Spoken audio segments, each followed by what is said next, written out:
আসসালামু আলাইকুম। ঘুরতে ঘুরতে আজকে এই মাহাবুল্লাহ শহরটা একটু ঘুরতে নিলাম। অনেক দিন যাবৎ ঘোরা হয় না।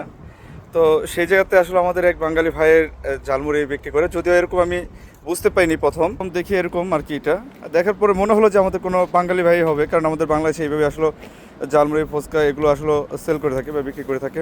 আমি ভাইকে দেখাইলাম না আপনার। তো এখানে পরে কথা বলার পর ভাই বললো যে উনি আপনার করেন ঝালমুড়ি বা ফুচকাই বিক্রি করেন। দেখে যেহেতু ভালো লাগলো, যেহেতু আমাদের বাঙালি ভাই, পরে বললাম যে আচ্ছা ঠিক আছে ভাই, আমাকে একটু ঝালমুড়ি বানায় দেন, কারণ বহুত দিন হলো যে ঝালমুড়ি খাওয়া হয় না। তো রাতের বেলা ভাইকে এখানে পাবেন, এই যে নেস্টো হাইপার বা নেস্টো মার্কেট যেটা আছে আপনার এই কস্টের এই পাশেই আমাদের বাংলাদেশি ভাই ঝালমুড়ি বিক্রি করে। যারা আসলে ঝালমুড়ি খেতে পছন্দ করেন বা ফুচকা খেতে ভালোবাসেন তারা এখানে আসবেন। মোটামুটি ভাইয়ের কাছে মোটামুটি সন্ধ্যার পর আসলে ভালো পাবেন, 8টা সাড়ে 8টার পর থেকে। উনি অন্য জায়গাতে আবার সেল করে আবার এখানে আসেন। এখানে খুব আমার মনে হয় কি ভালোই হবে, যে অনেকগুলোই তো দিল, দেখা যায় আমাদের, দেখি কেমন টেস্ট হয়, একটু খাওয়ার পর গিয়ে আপনার রিভিউ দিতে পারবো।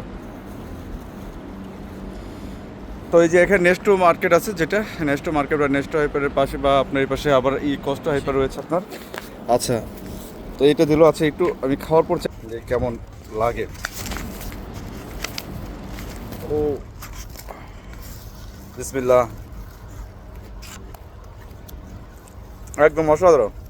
যারা যারা মনে করেন ঝালমুড়ি খেতে ভালোবাসেন, অবশ্যই ভাইয়ের কাছে ঝালমুড়ি খেয়ে যাবেন, খুব ভালো লাগে। মাহাবুল্লাহ এক, এটা এক না?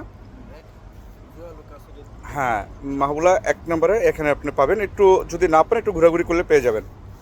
ওকে, সবাইকে ধন্যবাদ। আসসালামু আলাইকুম।